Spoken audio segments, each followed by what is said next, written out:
This is the new 2022 Norco Range. It's a long travel 29er with 170 millimeters of travel in the front and rear. This bike is aimed directly at the enduro crowd, specifically the kind that want to go fast.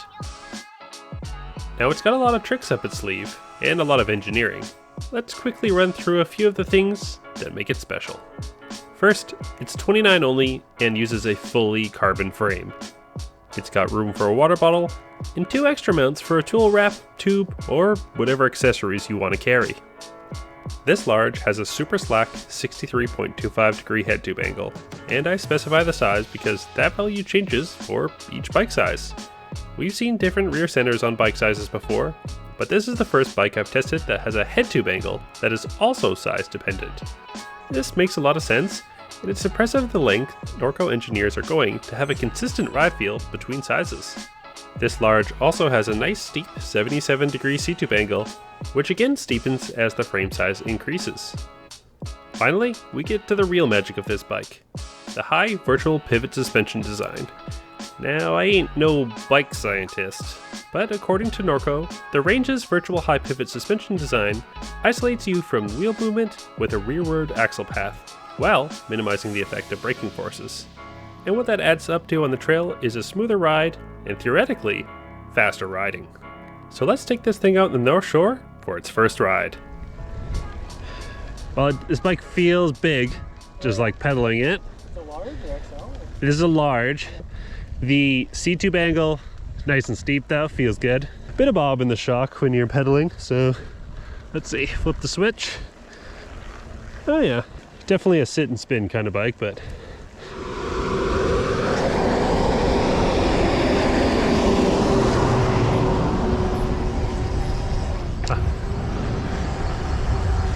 all right, let's see if this beast of a bike has some pop in it.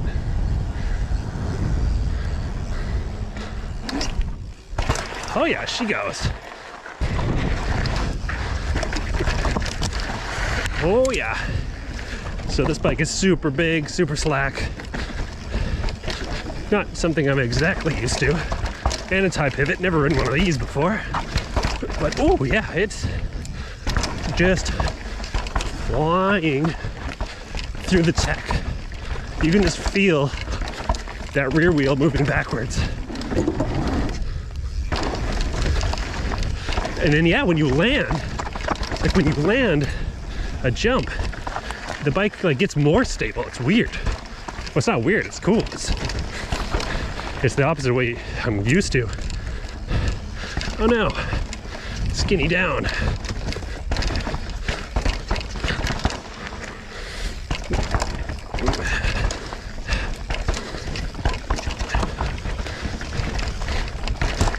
Well, I can tell you right off the bat, this is a big bike.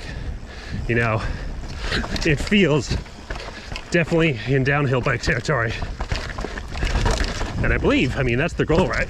Just a really downhill focused bike.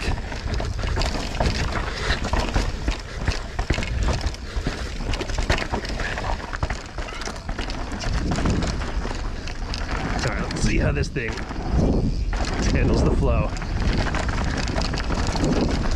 Oh yeah, corner.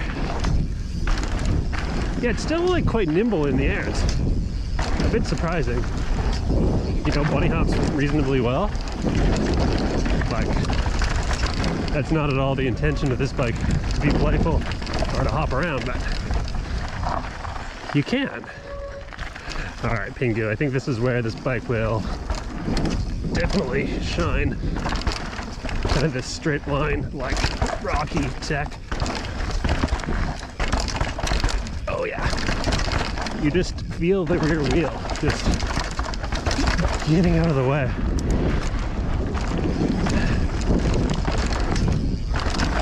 It's like wants to go fast, or at least like you're going faster through those tech sections because you're used to the bike.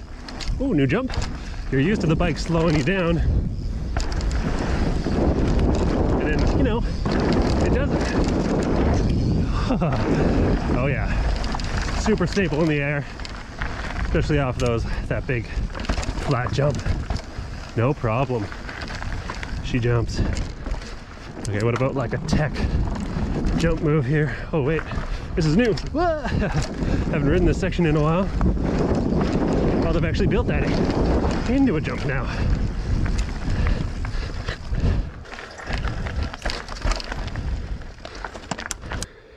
This is probably as close to a pedalable downhill bike as I've ever ridden. Alright, so I've ridden most of the faster tech. What about maybe something a little bit slower,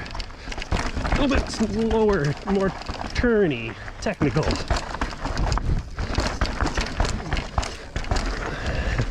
Because this is a big bike,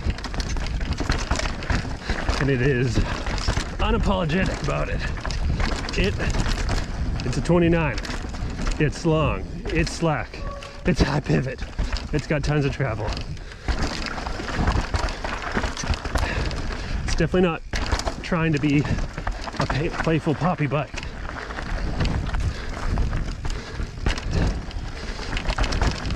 But I'm still riding kind of this North Shore tech tight little jank just fine. Even like little side hits. No problem. Oh yeah.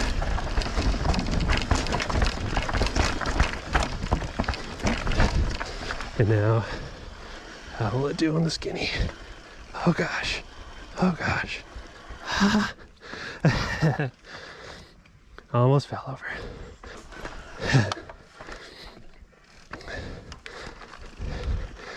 Yeah, that intro skinny always is freaking me out now.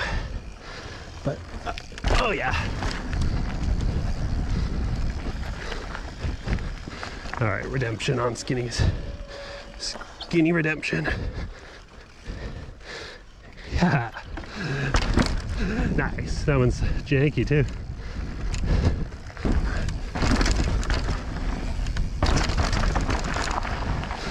All right, let's try our first super steep. Oh yeah, that super slack head tube angle with the high bars. This thing would crush the steeps.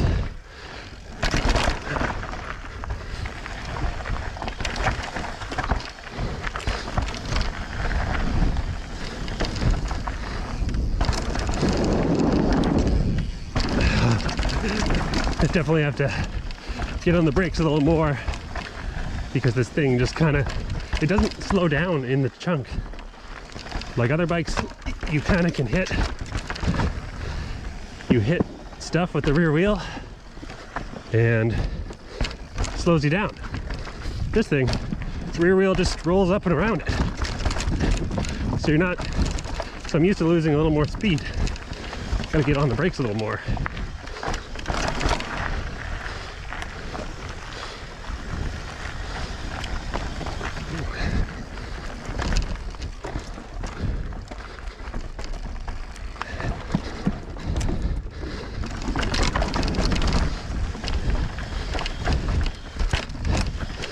I would say only real downside so far that I've noticed is, I have, and I just did it again, hit this bottom bash plate a couple times. It's definitely lower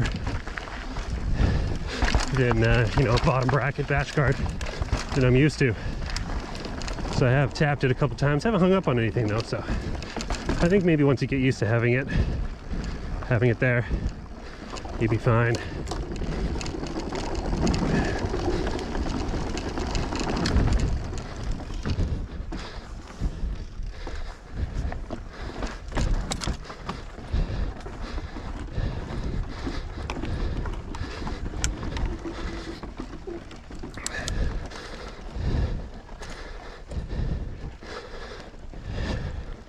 I have noticed a little extra cable rattle too. Cables seem to make some noise. Not the end of the world, I'm sure I can figure it out, but they are clanking around in there. Oh yeah, mandatory. Skinny, teeter. Whoa. Woohoo!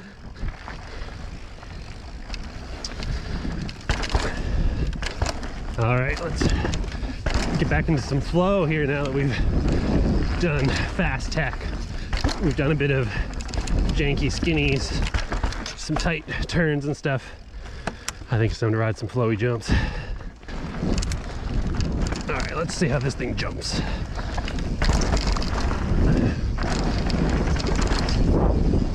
Oh yeah.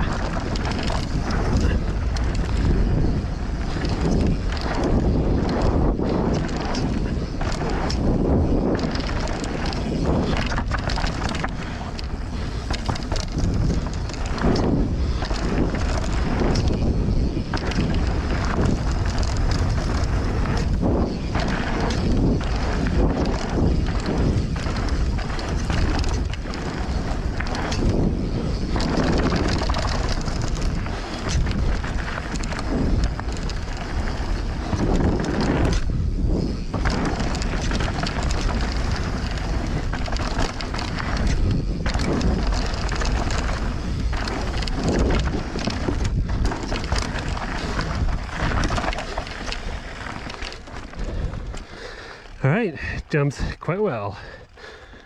It's definitely a different feeling. You gotta get used to that rear end getting longer, but you know, it jumps, it pops. Just takes a little bit more effort with the long bike, but it's really not that much harder. All right, this is Empress double black Shanky rock roll trail. This is super North Shore. This is super tech. Definitely not a long race bike kind of trail, but oh. Hard to make it through the corner. All right, a little harder in the corner.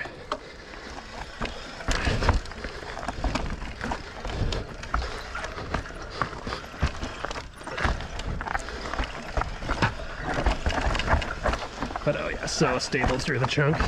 Just plows. No problem. Yeah, it's funny, you can lock up the brake because that virtual power, little virtual pivot point, and rear end still moves plenty. So you can go slow, rear end still works. Just plow over some tech.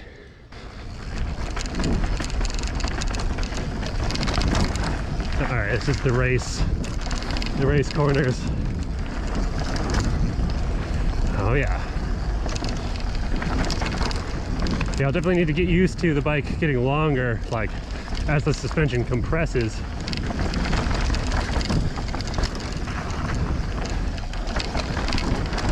Because yeah, you go to push in and your bike gets longer.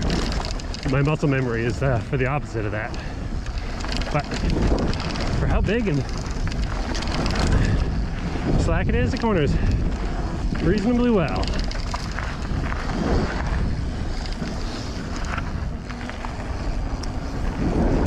You know, this might be a straight line speed, you know, tech destroyer plow truck, but it still, you know, can still do every, you know, all those regular types of things, cornering and jumping, bunny hopping. So it might be a little harder to do all those things, but only a little bit harder.